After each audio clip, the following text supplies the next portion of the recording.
Thank you, Chairman Isaacson, Vice Chairman Tester, Chairman Takano, and Ranking Member Rowe.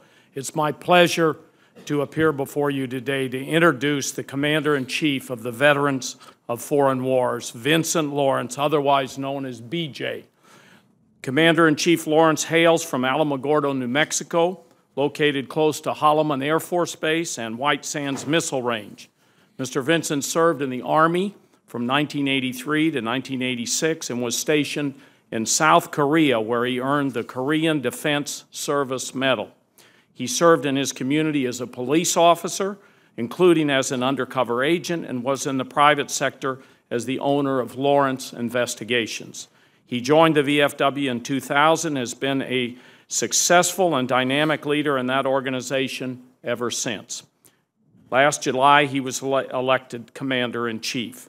The VFW is the nation's largest veterans organization. It's an effective advocate here in Washington and provides needed services to veterans around the country. Commander-in-Chief Vincent wants to move the organization forward into the new millennium, bring in the younger generation veterans, and reinvigorate older members. His theme for his tenure is "Make It Happen."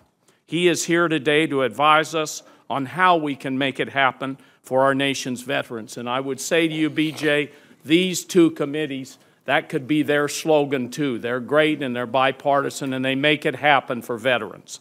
The VFW's legislative priorities include passing the Blue Water Navy Vietnam Veterans Act to make sure that veterans who served in offshore waters of Vietnam and were exposed to Agent Orange receive disability benefits, improving veterans' health care, improving transition services for service members returning home, and improving the Airborne Hazards and Open Burn Pit Registry.